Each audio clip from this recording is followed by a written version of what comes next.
So my paycheck just came through, and officially my rent and my utilities are fucking 80% of my fucking income. I make good fucking money. I can't afford to fucking live anymore. I can't afford to feed 4 fucking kids. I can't afford to pay my fucking rent every month that went up $200 fucking this month. I can't afford fucking the stupid new utility rates, which apparently Portland water is going up another 6.5% this upcoming month. Fuck everything. Fuck this. What the fuck is the point of living if fucking everything's like this? This is fucking bullshit. I'm fucking tired of it. I've never made more money in my fucking life, and I've never been more fucking poor. And I don't make enough money to fucking... I make too much money to get any fucking support from anywhere, and I don't make enough money to pay my fucking bills. How the fuck does that work? Did you see the person asking for fucking change right next to me? That's gonna be all of us. We're all gonna be out there asking for fucking change. Because none of us are making enough money unless we're fucking exploiting other people to fucking get by in life. And it's fucked up. This is the 2nd month in a row that I literally cannot pay everything. I literally have no idea how the fuck I'm gonna continue to make it. How the fuck am I supposed to buy everybody food? The fuck is that? Food has literally never been more expensive than it is now. It's more than twice as expensive than it was in 2019. Easily.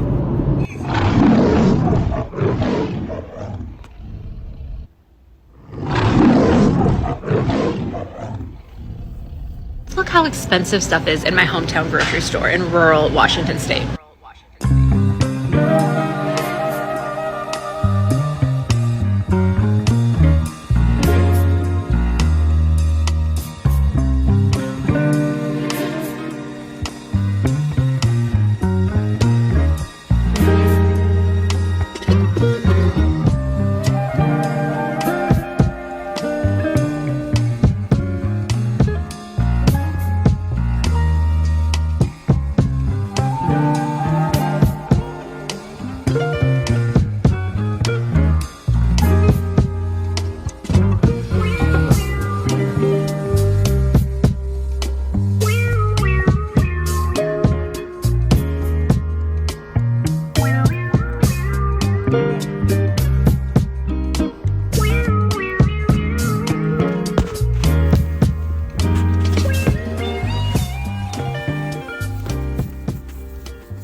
Welcome to another video. Man, Shalom.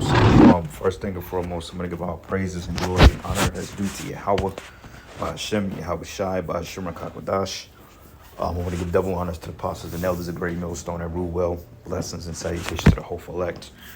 Knows in this gospel, bro, lifting up the standard of Yahweh, by Hashem, Yahweh Shai, wherever it may be. Man, this is a quick lesson through the spirit and power of Yahweh, by Hashem, Yahweh Shai.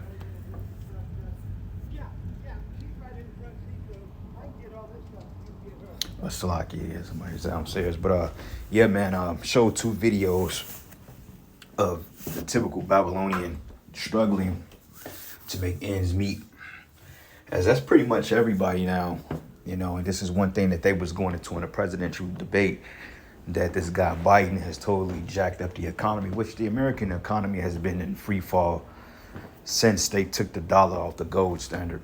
Okay, they just been hiding these particular how can I say, they've been hiding these particular crises under different scenarios, like, you know, printing money out, bailouts, which what they don't tell you is when you're printing an exceptional amount of Federal Reserve notes out and you have nothing to bag it by, then eventually, you know, the debt is going to increase because you're putting more debt on the other nations to buy into, and the other nations are like, you know what, we're tired of paying off your fucking debt. Let's send this money back over to America and let them deal with it. Hence hyperinflation. So now that we're witnessing the effect of printing out all this money that have no value to it, now you're seeing the economy spiral out of control. Okay, even if the scandemic didn't happen, eventually things would have still went up anyway, because that was the telltale sign, you know, of them printing money out of thin air. in the debt, you know, and sending all this money to foreign aid. But they hid it under the C-19 ordeal. That was pretty much the cop out to say, well, yeah, this is the reason why the economy is bad, because, you know, the pandemic, which technically it's been bad before then. You know, they were just able to deal with what they call QE, which is quantitative easing, to keep things pretty cheap. Okay, but now I believe that they ran out of QE4, if I'm not mistaken. And now there's no bailout. You know, the next bailout was going to be the collapse of the dollar and bringing in a digital currency, which everybody will opt into, because there's going to be the promise to make things the way it was. But that's not going to happen. Okay, but you're seeing Edomites, they're losing their shit. Okay, they're losing their minds.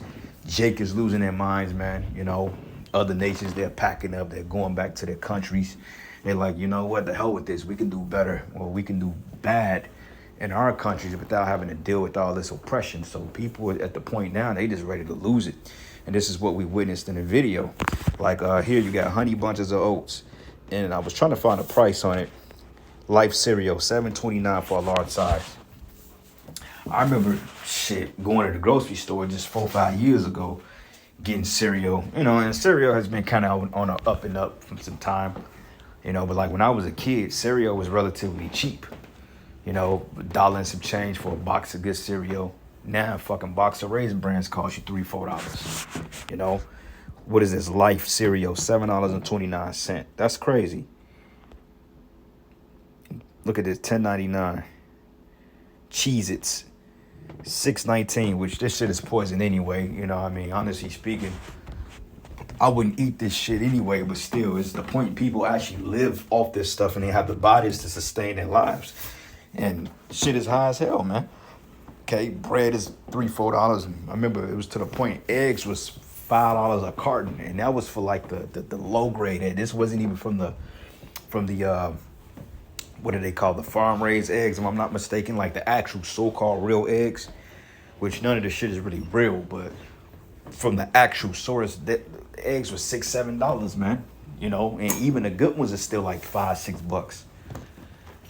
I remember eggs was like 89 cents a carton, you know, but all that shit went up, especially when they were burning down these processing plants.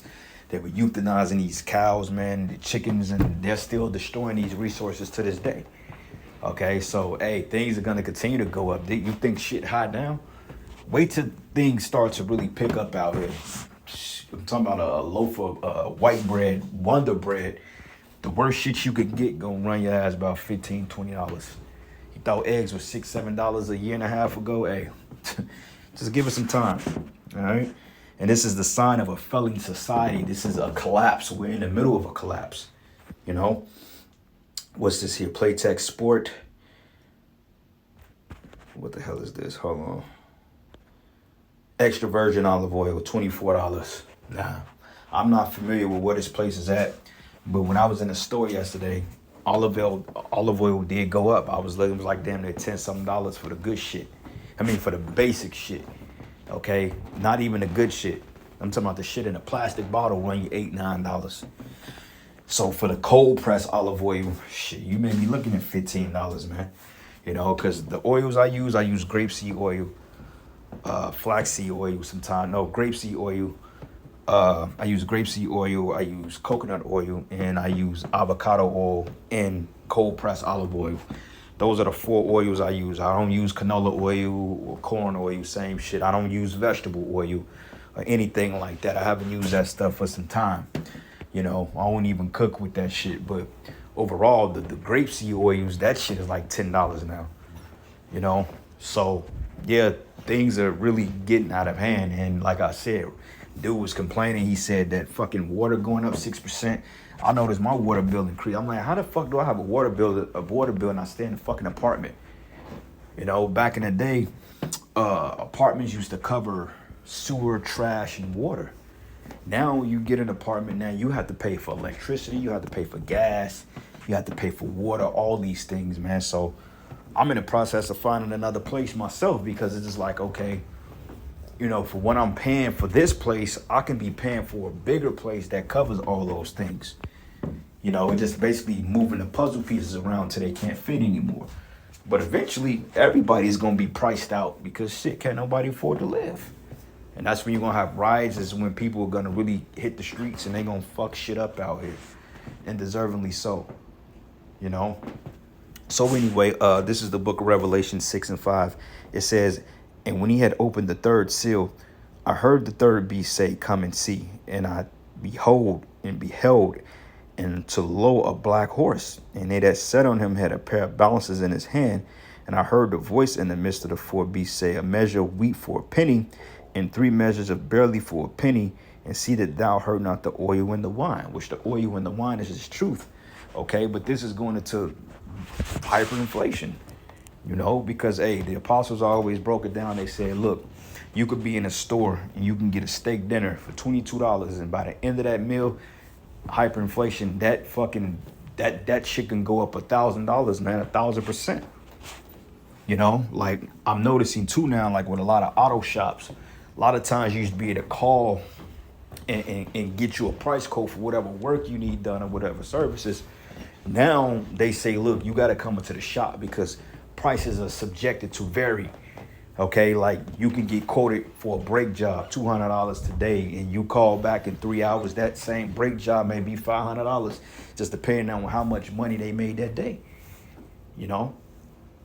So that's what we're dealing with here, man. And people getting ready to lose their damn minds. Or they already losing it, especially these Edomites. Extra virgin olive oil. And I don't even look like that's the glass bottle. That look like some plastic shit. Look at that. Clorox wipes, $8.99, $8.49. What is this? Don't know what that is.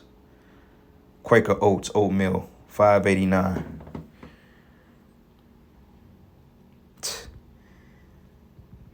Supreme. What is this here?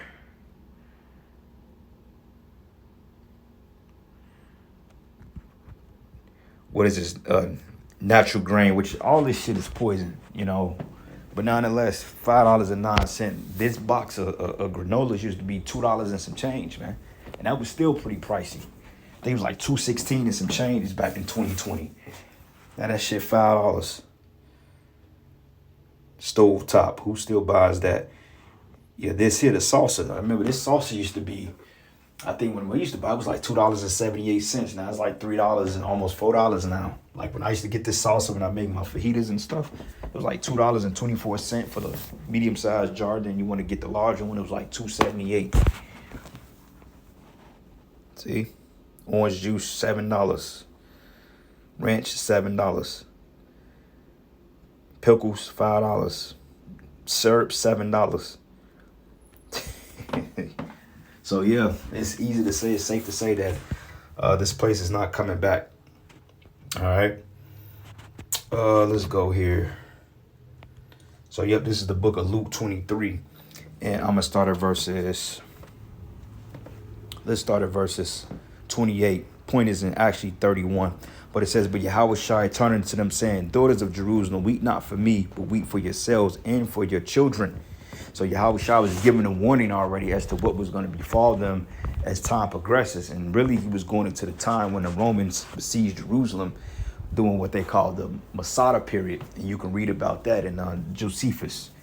Okay, you can look up Jewish-Roman wars, or you can look up the siege of Masada, and it will go into this history.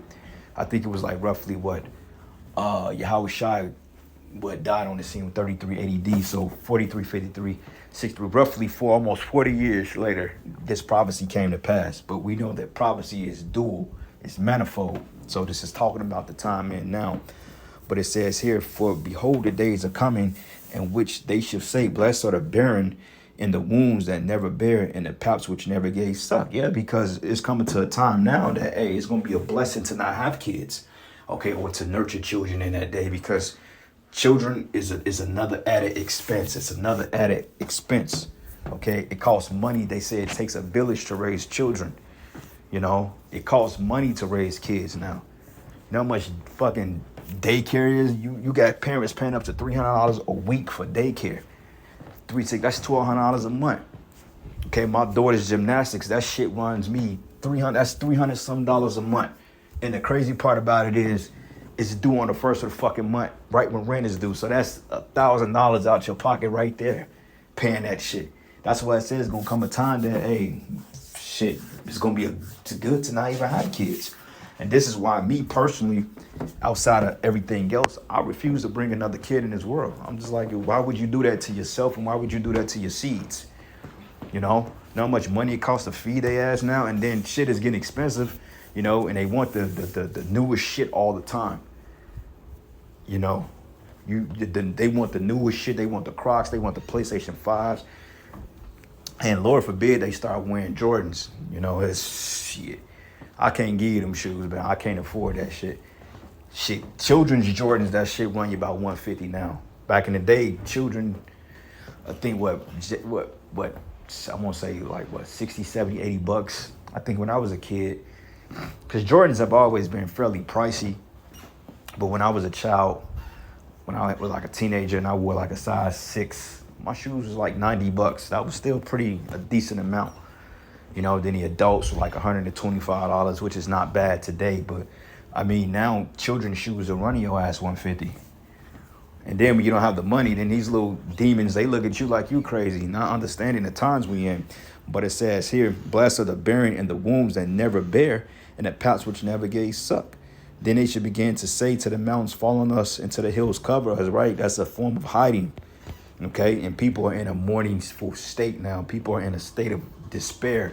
They have no hope. They have no foreseeable outcome or future. This is why, according to them, this presidential selection is so much important, because according to them, the balance of their country or their lifeline or their society lies in the balance of this new election.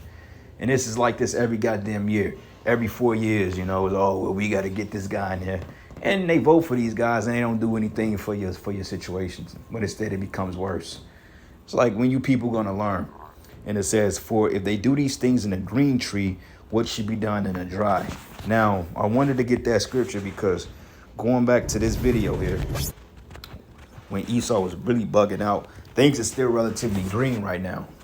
Okay, you can go as you please. You can take a vacation. And if you got money and you got a lot of disposable income, then you can still do what the hell you want to do. I mean, you can still find workarounds. There's still things that's cheap out here, you know. They throwing deals, you know, shit closing down. You can still do things. You can still buy the food you want. You can still go to the places you want. It's just a little bit more expensive now. But we still technically in a green tree. The storm ain't even fully hit. Okay, we literally, the clouds are forming and you may have drizzle here and there. You may have a shower storm there. But the real storm ain't even happening and these people are bugging out. So how much more when a society collapses as an entirety or in its totality? And the reason why people are going to go so batshit crazy is because, for the simple fact, their pride, their entitlement, as America has bred a race and a culture of narcissistic people, entitled people, they're going to feel like, well, if they don't have, nobody can have. So when all hell breaks loose, these people are going to literally destroy each other's homes and lives because they don't want what the other person got, you know? And matter of fact, that's this scripture here. Matter of fact, we're going to go back to Luke 23, but this is the book of 2nd Esdras, 8th chapter. And I'm going to start at verses 50. It says, for great misery should be done to them that in the latter time should dwell in the world, because they have walked with great pride. Right, pride, man, okay? And pride is another reason why people are so fucking entitled to things that technically they didn't earn, because honestly speaking, none of you Edomites have earned the right to even exist, okay? Let alone us. You Edomites, you ain't do nothing but take, you know?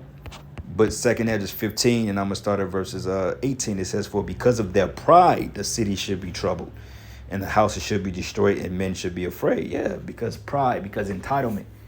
You know what I'm saying? Like if you were sitting on 2 months of groceries in the time of a siege, and your next door neighbor ain't got nothing because they didn't prep for the time, then they gonna come in your spot and take your shit, because in their mindset, why should you have and they go without? That's pride, man. Okay, because the American culture have been, it's pretty much individualistic. You know what I'm saying? They don't think for the collective. It's about, okay, keeping up with the Joneses, you know, cut you off at the neck to get what I want. It's a cutthroat society. You know, it's not like in those other countries when they come together as a community and they build each other up. And even if you Babylonians do come together for a short period of time, it's gonna be short-lived anyway because y'all gonna turn on each other. And that's the reason why I laugh and scoff at these Edomites when they talk about forming militias and, they're gonna barter with one another and they're gonna, you know, deal with each other for the resources and come together and set a community. No, that's not gonna happen. And they show you that shit all the time. They showed you that in that movie, The Walking Dead. When Rick and all them not Negan, but Rick and what's this guy named Glenn and their families and shit like that, when they was on a prowl and they was going to like certain sects and communities. Yeah, you had the governor that set up his own shit, but even there was division among him. There was a division among the people that had shit. Okay, so this is a divided society, so it's going to fall on all levels. All right, but anyway, going back to Luke 23. Luke 23. And let's go back here, 23, and I'm going to start at verses 31. It says, "For they do these things in a green tree, what should be done in a dry." And that's just symbolic as to things still up and running, but yet they're getting bad. So when this well runs dry and there's no water to pitch from the well, then these people, they're going to really lose their damn minds, man. Okay, they're going to really lose it and they're going to really get off on each other. Okay, and suicides are going to be at an all-time high, especially among Esau and his women, because one thing about the Edomites, they can't deal with adversity. Okay, they talk a good game because they at the top of their pinnacle, but Esau can't deal with adversity. He couldn't spend a day in our shoes. Esau couldn't deal with 200-300 years of oppression like we done dealt with. This is why it's easy for them to say, well, things, you just got to keep trying. It's easy for them to say it because the ball ain't in their fucking court. The ball is in their fucking court, man. We had to live 300 years like this shit. And still to this day, Jacob's struggling and making it. This is why coming into Jacob's trouble is going to be such a hard time for Esau, because it's going to be Edom's trouble too, but it's going to be such a hard time for Esau because he's not used to being without. So like when you go to these suburbs and shit, like in the major suburban areas in Chicago, and you got Greenwich and shit like that in New York, and you got Overland Park in Kansas City, all these multi-billionaires, they gonna really lose their shit because they ain't never lost it. That's why it says, for they do these things in the green tree, what should be done in the dry. And what's gonna be done in the dry is gonna be yet the telltale. Okay, last precept, this is the book of Jeremiah 51, and I'm gonna start at verse 6. It says, "Flee out of the midst of Babylon and deliver every man his soul. Be not cut off in our iniquity, for this is the time of the Lord's vengeance, and he will render unto her a recompense." And that's talking about spiritually and physically when we get brought up out of this place, because we're literally going to be taken out of Babylon the Great. This is where the salvation is going to come from. Okay, Israel, that the Israelites that's here in America, we the ones that have to be saved. When how should I say the ones that was talking about being saved, according to Matthew 24, it was talking about this side of the world, man, because this is where the destruction is going to take place. Yeah, now there is a salvation for all our people that is righteous, because, we're going to get the kingdom. We're going to be saved from this present wicked world. But predominantly the salvation is going to come from this side of the world, because this is the society that Yahweh Shai is going to totally destroy. He's going to pillage this place, man. And you see it in now. This is why all those armies of NATO are on high alert now, because now they're seeing the shit hit the fan. And it reads, and it says, "Babylon has been a golden cup in Yahweh's hand that made all the earth drunken." And how did they do that? Through philosophies, deceit, through this dollar, okay, through this petrodollar, the U.S. military and the CIA pushing these agendas on these different cultures. And this is the reason why you have soy boys over there in fucking Saudi Arabia now. Okay, that's part of the wine. It says, "The nations have drunken the wine, therefore the nations are mad. But Babylon has suddenly fallen and destroyed. Howl for her and take balm from our pain." Balm is like a healing agent, like a Neosporin. Like when you have a cut, then they say, put this, it could be like aloe vera or something. It says, "If so be she may be healed," but she's not going to be healed, okay? And America have done bailout after bailout after bailout, bailing out these corporations, bailing out these banks, but yet they're still failing. Like they had that term too big to fail, but now Bank of America is on the verge of collapse, which I believe is the biggest bank in America, if I'm not mistaken, which I don't understand that because it ain't too many of them around. But Bank of America is still a very formidable branch, right along with Chase. And what's the other one? I think it was like Wells Fargo or some shit, but so many of them. But it says we would have healed Babylon, but she is not healed. Therefore, no, it says, forsake her and let us go everyone into his own country. For her judgment reaching into the heavens and is lifted up even into the skies. And that's when the Most High is finally going to lay the hammer down on this fucking place, man, and totally destroy it. And we're at that cusp now, and we're getting ready to witness the wrath of Yahweh Bashim Yahweh Shai, man. In a very short while, the Most High is going to start to break things down, and you're going to start to see a different world out here. Okay? But with that, I'm going to end it giving all praises and glory and honor that's due to Yahweh Bashim Yahweh Shai. Lord's will, you will edify into the next lesson.